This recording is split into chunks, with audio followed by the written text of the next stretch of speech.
It is the final Sidekick segment of the year. It's sad. It really is sad. Man. It's been a long season, though, a thrilling one. It has been. And, I mean, I tell you what, I've not had more fun this year than doing it with you for the first time. You've only been in this. I remember the first time I saw you on TV, we go back to when Anthony Wayne boys baseball. Yeah, that what was a run fun. they had. You had that great conversation with Coach Donnelly after that. And then now me and you get a part to do this and talk about some great stuff that's happened in the fall this year. It was an exciting fall, and what a way it ended last Friday afternoon. I told you there was going to be someone that was going to come back. And Anthony Wayne did it. I'm still mad you didn't invite me to the party in the studio after that. Oh, man, that was lit. Man, we had the joint jumping. We had the joint jumping. Listen, Anthony Wayne Girls Soccer, you brought the energy, but now it's time to hand out some All-BCSN honors. We begin with their best 11 on the girls' side, and it features some state champions. You have Lila Simon at the top, of course, state champion, and then her teammate, Lydia Smucker, in the midfield. But take me through the rest. This is a loaded list. I tell you, I mean, obviously, Mira Zimke and Elena Mahan had really, really great years, especially for Mahan, especially with Bowling Green and the year that they had. Mira Zimke, we just got to witness what we're going to probably see for the next couple of years. And then again, in that midfield there, we can talk about Emma Ogdal, Camille Francis. That's the most loaded part. Yeah, right. If this was my starting 11, I challenge anybody to play. You're going undefeated. Because that's got so much fluidity that works in there. But again, Emma Ogdal and Camille Francis, the 4-year careers that they've had at Perrysburg was great.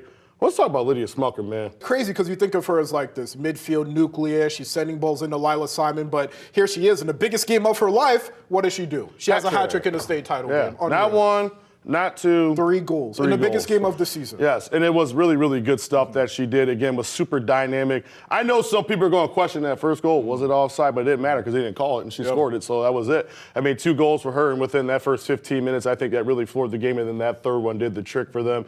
So Lydia's had a really great career, and she's going to do some really good things. And then at my back, this back line can be really great. This is really good back line. Lucy Ewing over at St. Ursula Academy. Fantastic year. She's so dynamic on those outside areas.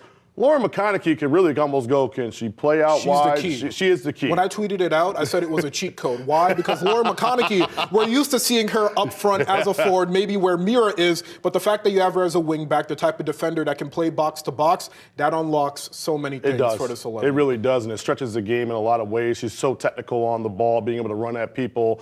And again, Kinsley Jones and Olivia Gayhart. Let's talk about Olivia Gayhart because she had to be a Swiss Army knife this year for that Findlay side. And again, was being able to score goals, but also be able to get on that backside and defend as well, too. Kinsley Jones had a phenomenal year this year for Perrysburg, played a very, very big piece. And then let's talk about the goalkeeper. This was a tough one right here because really you could have went with her. You could have went with Katie Carr from Anthony Wayne. Tori Trzynski was a big body of work piece that she had in the postseason. You ask anybody on that Perrysburg team who's the MVP of the postseason for the Yellow Jackets, they're going to say Tori Trzynski. I know she had the top play on SportsCenter. She had an amazing save, but no. Besides that, outside of that, she had an amazing postseason run, no doubt about it. She definitely did. I mean, I tell you, that Walsh team was knocking at the door, almost like kicked it in a few times. But the saves that she had to make in that game, the saves against Strongsville, the saves she had to make against Upper Arlington, who eventually won the state championship last Saturday night. Again, Tori was fantastic this year. Katie Carr was right there as well, too, and she had a great year as well, too. They're just two different types of goalkeepers. If you want someone that's going to be command a box, it's definitely going to be. Both of them have that piece. Katie Carr is probably a little bit more finesse, just being able to move the ball on the back and things like that. But Tori Trzynski, a phenomenal year. She's still got one more year left to go. So we got a couple underclassmen on this list. So maybe some preseason All-BCSN Players of the Year next year on our watch list. We talked about how loaded the midfield is, but just harping back on the talent up front, the way Mira and Lila and Elena, the way they would coexist on the field together, I feel like you'd probably get, like 80 goals out of them?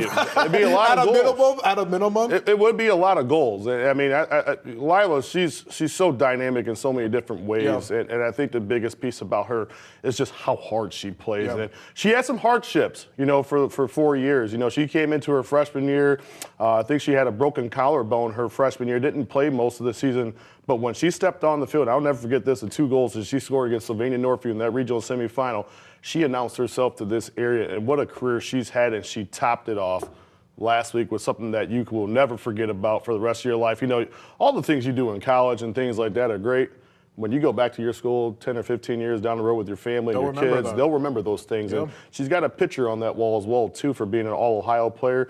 Not once, but twice, but now she'll be remembered as a state champion as well, too, in those hallways out in White House. When the team came in, head coach Lori Williams said this team will be remembered forever. Of course, in soccer, when you win a title, you get a star or you get some type of symbol on your jersey. Anthony Wayne will have a star fitting for the Generals. But congrats to the starting 11, a loaded group. Everybody in the starting 11 will be getting a gift certificate to Frogtown Johnny's. Any lasting words for this stacked group? John Snyder better be ready to buy some uniforms, man. He better save some money in that budget because you got to put that golden star right above that AW for next fall. So, again, it was a phenomenal year. And, again, thanks to our partners over at Frogtown Johnny's and Rob Kelm. And being able to do this for these girls is phenomenal and definitely a big piece of what we try to do in the area for these young ladies who deserve this honor, especially as well, too, as our reserves as well. They had a fantastic year as well, too. We didn't forget about you either. You have a long list of subs. It's a long list. Listen, the way I like to play, how I press, I'm going to need some subs. That is true. That's the biggest thing. So, yeah, congratulations to everybody on this list. It was a phenomenal list this year. I would have asked you where's the weakness in this team, but you wouldn't be able to find an answer because it's just that loaded. But look, even more hard than coming up with an 11 is figuring out who's going to be your BCSN Girls Soccer Player of the Year. So out of that loaded group, who gets the top honor? You know, it was tough, you know, and I had to kind of go back and watch some games and things like that. But, you know, the biggest piece for me, it kind of came a no-brainer. And as I stated, she announced herself onto a platform very quickly. And I will never forget interviewing her the first time. You know, her family came over, we're taking pictures and stuff like that, and just a smile on her face. And I think the last time I did, she's probably, I'm sick and tired of this thing being in my face. But congratulations to Lila Simon, who is going to be the BCSN Sidekicks Player of the Year. Talk about the career she's had, 29 goals to set the single season record. Let me talk about this list. You know, you got players like Kate Allen, who was a great 4-year player at Anthony Wayne, All-Ohioan, had a great career at Northwestern. Her little sister, Abby, not only the Player of the Year in the district, first team All-Ohio, to be in the top of that list speaks volumes. Rarefied air. It does. And she's only, 4 goals right behind Abby Allen overall for 64 career goals, D2 All-Ohio Player, the Buckeye Player of the Year, first team All-NOL Buckeye. Just it speaks volumes of her career. And again, I know Dave and Holly Simon really well. I had the pleasure of coaching her brother Brady for a couple years, and you know, I remember the first time I saw her play, I was like, Dave, you got something special over here, buddy, man. Like she can go, and she man. Proved it. And she definitely proved it in so many different ways. I know she didn't get a goal down there in Columbus last Friday afternoon, the one that got called back, but that does not take away from all the other things that she did. Some of the small things that you miss in games, she was definitely deserving for this year. Hey, and she's ending it off as a state champion. Overtime and overdue, man. It don't get better than that.